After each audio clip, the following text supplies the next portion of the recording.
നടനും ബി.ജെ.പി. നേതാവുമായ കൃഷ്ണകുമാറിന്റെ മകൾ ദിയ കൃഷ്ണയുടെ സ്ഥാപനത്തിലെ തട്ടിപ്പ് കേസിലെ കൂടുതൽ വിവരങ്ങൾ പുറത്തു വന്നിരിക്കുകയാണ്. 1.5 വർഷത്തിനിടെ 66 ലക്ഷം രൂപയുടെ ബാങ്ക് ഇടപാടുകളാണ് ഈ മുൻ ജീവനക്കാരികൾ നടത്തിയത് എന്നാണ് പോലീസ് കണ്ടെത്തിയിരിക്കുന്നത്. ഉപഭോക്താക്കളുടെ കയ്യിൽ നിന്ന് നേരിട്ടും പണം വാങ്ങിയെന്നുള്ള റിപ്പോർട്ടുകളുമുണ്ട്. സൂര്യഗായത്രി വിവരങ്ങൾ നൽകുന്നതിന് വേണ്ടി ചേരുന്നു.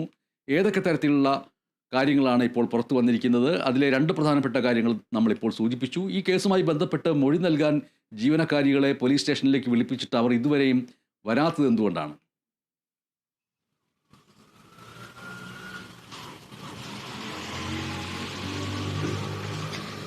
കൃഷ്ണകുമാറിന്റെ മകൾ ദിയ കൃഷ്ണയുടെ OBY-OC എന്ന സ്ഥാപനത്തിൽ നിന്നും QR കോഡ് ഉപയോഗിച്ച് 69 ലക്ഷം രൂപ സ്ഥാപനത്തിലെ തന്നെ 3 ജീവനക്കാരികൾ തട്ടിയെടുത്തു എന്നുള്ള പരാതിയാണ് കൃഷ്ണകുമാറും ദിയയും ചേർന്ന് മ്യൂസിയം പോലീസിന് നൽകിയിട്ടുണ്ടായിരുന്നത്. അത് കൂടാതെ തന്നെ ആ സമയത്ത് ഈ സംഭവവുമായി ബന്ധപ്പെട്ട് ജീവനക്കാരികളെ തങ്ങളുടെ ഫ്ളാറ്റിലും അതുപോലെ തന്നെ ഓഫീസിലും വിളിച്ചു വരുത്തി കൃഷ്ണകുമാറും ദിയയും മറ്റു കുടുംബാംഗങ്ങളും ചേർന്ന് ചോദ്യം ചെയ്തിട്ടുണ്ടായിരുന്നു. അതിന്മേൽ തങ്ങളെ കൊണ്ടുപോകാൻ ശ്രമം നടത്തി, ഭീഷണിപ്പെടുത്തി പണം തട്ടാനുള്ള ശ്രമം നടത്തിയെന്ന് ആരോപിച്ചുകൊണ്ട് കൃഷ്ണകുമാറിനും മകളും ഉൾപ്പെടെയുള്ള കുടുംബാംഗങ്ങൾക്കെതിരെ ഈ ജീവനക്കാരികളും മ്യൂസിയം പോലീസ് സ്റ്റേഷനിൽ പരാതി നൽകിയിട്ടുണ്ടായിരുന്നു. ഈ 2 പരാതികളിലാണ് മ്യൂസിയം പോലീസ് SHOയുടെ നേതൃത്വത്തിൽ അന്വേഷണം നടത്തിയിരുന്നത്. ഈ അന്വേഷണത്തിന്റെ കൂടുതൽ വിവരങ്ങളാണ് പുറത്തു വന്നിട്ടുണ്ടായിരുന്നത്. ഈ സംഭവം അല്ലെങ്കിൽ ഈ വാർത്ത പുറത്തു വന്ന സമയം മുതൽ തന്നെ ജീവനക്കാരികളും അതുപോലെ തന്നെ കൃഷ്ണകുമാറും ദിയയും ഒക്കെ തന്നെ വീഡിയോ ഉൾപ്പെടെയുള്ള തെളിവുകൾ പുറത്തുവിട്ടിട്ടുണ്ടായിരുന്നു. അത് കൂടാതെ തന്നെ ദിയയും കുടുംബാംഗങ്ങളും ചേർന്ന് ഈ ജീവനക്കാരികളെ ചോദ്യം ചെയ്യുന്ന വീഡിയോ ഉൾപ്പെടെ അവർ പുറത്തുവിട്ടിട്ടുണ്ടായിരുന്നു. ആ വീഡിയോകളിൽ നിന്നൊക്കെ തന്നെ ജീവനക്കാരികളുടെ ഭാഗത്ത് നിന്ന് തെറ്റ് സംഭവിച്ചിട്ടുണ്ട്, അവർ ക്രമക്കേട് നടത്തിയിട്ടുണ്ട് എന്ന തരത്തിലുള്ള സൂചനകൾ പോലീസിന് ലഭിച്ചിട്ടുണ്ടായിരുന്നു എന്നുള്ളതാണ്. പക്ഷേ ബാങ്ക് സ്റ്റേറ്റ്മെന്റ്സ് ഉൾപ്പെടെ എടുക്കണമായിരുന്നു. ജീവനക്കാരികളുടെയും ദിയയുടെയും ഉൾപ്പെടെ ബാങ്ക് സ്റ്റേറ്റ്മെന്റ്സ് എടുത്തു കഴിയുമ്പോൾ എന്താണ് സത്യാവസ്ഥ എന്നുള്ളത് പുറത്തുവരും എന്നുള്ളതായിരുന്നു പോലീസ് പറഞ്ഞിട്ടുണ്ടായിരുന്നത്. അതനുസരിച്ചാണ് ബാങ്ക് അക്കൗണ്ടുകൾ പരിശോധിച്ചിട്ടുണ്ടായിരുന്നത്. അത്തരത്തിലുള്ള പരിശോധനയിൽ 2024 ജനുവരി മുതൽ ഈ ജീവനക്കാരികളുടെ ബാങ്ക് അക്കൗണ്ടുകൾ വഴി ഏകദേശം 66 ലക്ഷം രൂപയുടെ ഇടപാടുകൾ നടന്നിട്ടുണ്ട്. അവർ ബന്ധുക്കൾക്കുൾപ്പെടെ ബാങ്ക് അക്കൗണ്ട് വഴി പണം കൈമാറിയിട്ടുണ്ട് എന്നുള്ള തെളിവുകൾ പോലീസിന് ലഭിച്ചിട്ടുണ്ട്. 69 ലക്ഷം രൂപ തട്ടിയെടുത്തു എന്നുള്ള പരാതിയാണ് കൃഷ്ണകുമാറും കുടുംബവും നൽകിയിരിക്കുന്നത്. 66 ലക്ഷം രൂപയുടെ ബാങ്ക് ഇടപാടുകൾ ജീവനക്കാരികൾ നടത്തിയിട്ടുണ്ട് എന്നുള്ളത് പോലീസിന് കണ്ടെത്താൻ കഴിഞ്ഞിട്ടുണ്ട്. ഇനി ഇത് എത്തരത്തിലാണ്, എങ്ങനെയാണ്, എവിടെ നിന്നാണ് അവർ ഇത്തരത്തിൽ ഇടപാടുകൾ നടത്തിയത് എന്നുള്ളതാണ് മനസ്സിലാക്കേണ്ടത്. QR കോഡ് ഉപയോഗിച്ചാണ് 66 ലക്ഷം രൂപ കിട്ടിയത് എന്നുള്ളത് പോലീസ് രേഖപ്പെടുത്തി കഴിഞ്ഞിട്ടുണ്ട്. ഇനി കസ്റ്റമേഴ്സിന്റെ അടക്കം വിവരങ്ങളാണ് ശേഖരിക്കേണ്ടത്. കസ്റ്റമേഴ്സിൽ നിന്നവർ എത്ര രൂപ തട്ടിയെടുത്തിട്ടുണ്ട്, അതുപോലെ തന്നെ ദിയ ഉൾപ്പെടെ ആരോപിക്കുന്ന മറ്റൊരു പരാതി ഈ ബാങ്ക് അക്കൗണ്ടും അല്ലെങ്കിൽ QR കോഡ് ഉപയോഗിച്ച് മാത്രമല്ല നേരിട്ട് പല കസ്റ്റമേഴ്സും പണം തന്ന് സാധനങ്ങൾ വാങ്ങിക്കാറുണ്ട്. അത്തരത്തിൽ കസ്റ്റമേഴ്സിൽ നിന്ന് എത്ര രൂപ ഇവർ വാങ്ങിയിട്ടുണ്ട് എന്നതുൾപ്പെടെ പരിശോധിക്കണം എന്നുള്ളതാണ് മറ്റൊരു പ്രധാനപ്പെട്ട കാര്യം. എന്തായാലും ഇടയ്ക്ക് അഹാന കൃഷ്ണയുടെ നേതൃത്വത്തിൽ ഒരു ചോദ്യം ചെയ്യൽ ഇവരുടെ കുടുംബം ഈ ജീവനക്കാരികളെ ഇരുത്തിക്കൊണ്ട് നടത്തിയിട്ടുണ്ടായിരുന്നു. അത്തരത്തിലൊരു വീഡിയോ പുറത്തു വരുന്ന സമയത്ത് ആ വീഡിയോയിൽ ജീവനക്കാരികൾ തന്നെ തങ്ങളുടെ ഭാഗത്ത് നിന്ന് അത്തരത്തിലൊരു തെറ്റ് സംഭവിച്ചിട്ടുണ്ട് എന്നുള്ളത് സമ്മതിക്കുന്നുണ്ട്. എത്ര രൂപ വീതമാണ് നിങ്ങൾ എടുത്തത് എന്ന് ചോദിക്കുമ്പോൾ ഒരാൾ 40,000 രൂപ വീതം എടുത്തിട്ടുണ്ട്. എന്ന് മുതലാണ് നിങ്ങൾ ഈ ക്രമക്കേട് നടത്തി തുടങ്ങിയതെന്ന് ചോദിക്കുമ്പോൾ കഴിഞ്ഞ വർഷം ഓഗസ്റ്റ് മുതലാണ് ഈ ക്രമക്കേട് നടത്തി തുടങ്ങിയത് എന്നുള്ള കാര്യവും ഈ ജീവനക്കാരികൾ പറയുന്നുണ്ടായിരുന്നു. പക്ഷേ അതിനിടയിൽ തന്നെയാണ് ജീവനക്കാരികൾ പോലീസിന് ദിയ കൃഷ്ണയുടെയും കുടുംബത്തിനുമെതിരെ പരാതി നൽകിയിട്ടുണ്ടായിരുന്നത്. അതായത് കവടിയാറിലെ ഫ്ളാറ്റിൽ വിളിച്ച് ഈ സംഭവവുമായി ബന്ധപ്പെട്ട് എന്താണ് ഉണ്ടായതെന്ന് ജീവനക്കാരികളോട് ചോദിക്കുന്നതിന് വേണ്ടിയിട്ട് കൃഷ്ണകുമാറും കുടുംബവും ഒരു ചർച്ച നടത്തിയിട്ടുണ്ടായിരുന്നു. അതിനുശേഷം ഈ ചർച്ച മറ്റ് ബഹളത്തിലേക്ക് കടന്ന സമയത്ത് ഈ ഫ്ളാറ്റിലെ മറ്റ് ഭാരവാഹികളൊക്കെ ചേർന്ന് തടഞ്ഞിട്ടുണ്ടായിരുന്നു. പിന്നീട് ഈ കവടിയാറിലെ ഫ്ളാറ്റിൽ നിന്നും അമ്പലമുക്കിലെ ദിയ കൃഷ്ണയുടെ OBY-OC എന്ന സ്ഥാപനത്തിൽ പോയിട്ടാണ് മറ്റ് ചോദ്യം ചെയ്യലും ചർച്ചയും ഒക്കെ നടന്നിട്ടുണ്ടായിരുന്നത്. അത്തരത്തിൽ കവടിയാറിലെ ദിയയുടെ ഫ്ളാറ്റിൽ നിന്ന് അമ്പലമുക്കിലേക്ക് ഈ ജീവനക്കാരികൾ 2 പേരെ ദിയ കൃഷ്ണയുടെ കുടുംബത്തിലെ കാറിലാണ് കൊണ്ടുപോയിട്ടുണ്ടായിരുന്നത്. ഒരു ജീവനക്കാരി കാറിന്റെ പുറകെയും പോകുന്നുണ്ട്. ഈ സംഭവവുമായി ബന്ധപ്പെട്ടാണ് തങ്ങളെ തട്ടിക്കൊണ്ടുപോയി തടഞ്ഞു വെച്ചു, പണം തട്ടിയെടുക്കാൻ ദിയ കൃഷ്ണയും കൃഷ്ണകുമാറും ശ്രമിച്ചു എന്നുള്ള പരാതി മ്യൂസിയം പോലീസ് സ്റ്റേഷനിൽ ജീവനക്കാരികൾ നൽകിയിട്ടുണ്ടായിരുന്നത്.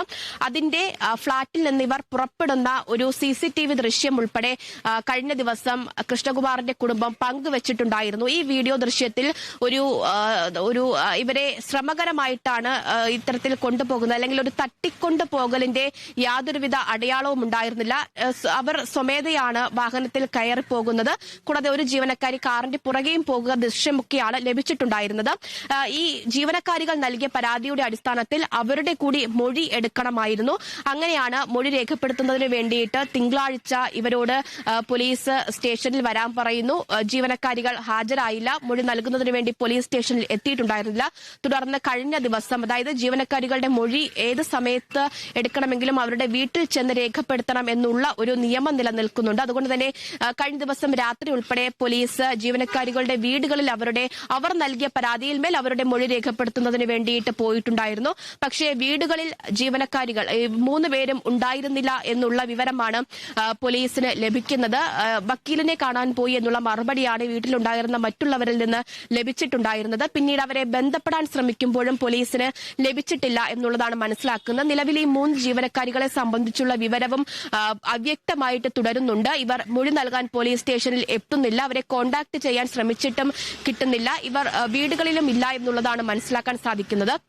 അതേസമയം കൃഷ്ണകുമാറിന്റെയും കുടുംബത്തിന്റെയും ഭാഗത്ത് വന്നാൽ അവർ ജീവനക്കാരികൾ നൽകിയ പരാതിയിൽ മേൽ മുൻകൂർ ജാമ്യാപേക്ഷ നൽകിയിട്ടുണ്ട്. കൃഷ്ണകുമാറും ദിയ കൃഷ്ണയും തിരുവനന്തപുരം പ്രിൻസിപ്പൽ സെഷൻസ് കോടതിയിലാണ് മുൻകൂർ ജാമ്യാപേക്ഷ നൽകിയിരിക്കുന്നത്. ആ ജാമ്യ ഹർജി വെള്ളിയാഴ്ച പരിഗണിക്കാൻ ഇരിക്കുകയുമാണ്. എന്തായാലും ഇതുവരെയുള്ള പോലീസ് അന്വേഷണത്തിൽ ജീവനക്കാരികൾ ക്രമക്കേട് നടത്തിയിട്ടുണ്ട് എന്നുള്ളത് മനസ്സിലാക്കി കഴിഞ്ഞിട്ടുണ്ട്.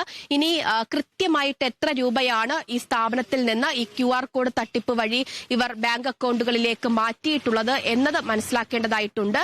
നേരത്തെ ജീവനക്കാരികൾ പറഞ്ഞിട്ടുണ്ടായിരുന്നത് ഈ നികുതി വെട്ടിപ്പ് നടത്തുന്നതിന് വേണ്ടിയിട്ട് തങ്ങളുടെ അക്കൗണ്ടുകളിലേക്ക് തന്നെ കസ്റ്റമേഴ്സിന്റെ പണം മാറ്റിക്കോളാൻ ദിയ തന്നെയാണ് പറഞ്ഞത്. അതിനുശേഷം പണം അക്കൗണ്ടുകളിൽ നിന്ന് പിൻവലിച്ച് ദിയയ്ക്ക് നൽകുകയും ചെയ്തിട്ടുണ്ട് എന്നുള്ളതാണ് ജീവനക്കാരികൾ പറഞ്ഞിട്ടുള്ളത്. പക്ഷെ അങ്ങനെ ദിയയ്ക്ക് പണം ലഭിച്ചിട്ടില്ല എന്നുള്ളത് പോലീസ് കണ്ടെത്തി എന്നുള്ളതാണ് മനസ്സിലാക്കുന്നത്.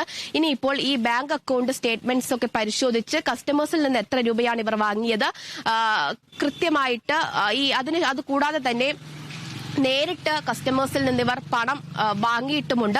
അതൊക്കെ തന്നെ അന്വേഷിക്കണം. കൃത്യമായിട്ട് എത്ര തുകയാണ് എന്ന ഒരു കണ്ടെത്തലിലേക്ക് പോകേണ്ടതായിട്ടുണ്ട്. അതിനുശേഷമായിരിക്കും മറ്റ് നടപടികളിലേക്ക് കടക്കുക. പിന്നീട് ഈ തുകയൊക്കെ കൃഷ്ണകുമാറിനും ദിയ കൃഷ്ണയ്ക്കും ഒക്കെ തിരിച്ചു നൽകുന്ന മറ്റ് നടപടികളൊക്കെ തന്നെ നടക്കേണ്ടതായിട്ടുണ്ട്. പക്ഷേ ഇപ്പോൾ ഏറ്റവും പ്രധാനപ്പെട്ടത് ഈ 3 ജീവനക്കാരികളുടെ മൊഴി രേഖപ്പെടുത്തണം. അവരോട് തന്നെ കൂടുതൽ കാര്യങ്ങൾ ചോദ്യം ചെയ്താൽ മാത്രമേ തുടർ നടപടികളിലേക്ക് പോലീസിന് കടക്കാൻ കഴിയുകയുള്ളൂ എന്നുള്ളതാണ്. അതിന് ഇതുവരെ പോലീസിന് സാധിച്ചിട്ടില്ല എന്നുള്ളതാണ് മനസ്സിലാക്കാൻ സാധിക്കുന്നത്. എന്തായാലും ഈ വിഷയം വലിയ വിവാദമായ സാഹചര്യത്തിൽ വിശദമായിട്ടുള്ളൊരു പരിശോധനയാണ് പോലീസ് നടത്തിയത്. അതിനൊടുവിൽ ജീവനക്കാരികളുടെ ഭാഗത്ത് ക്രമക്കേട് നടന്നിട്ടുണ്ട് എന്ന കണ്ടെത്തലിലേക്ക് പോലീസ് പോയിട്ടും ഉണ്ട്. ഇനിയിപ്പോൾ ഈ ജീവനക്കാരികളെ സംബന്ധിച്ചാണ് പോലീസിന് വിവരം ലഭിക്കേണ്ടതായിട്ടുള്ളത്. അവരിൽ നിന്ന് കൂടുതൽ കാര്യങ്ങൾ അറിയേണ്ടതായിട്ടുണ്ട്. അതിനുശേഷം ഏത് പരാതിയിൽ, അതായത് ഇരുവരുടെയും പരാതി ഇപ്പോൾ മ്യൂസിയം പോലീസിന്റെ കയ്യിലുണ്ട്.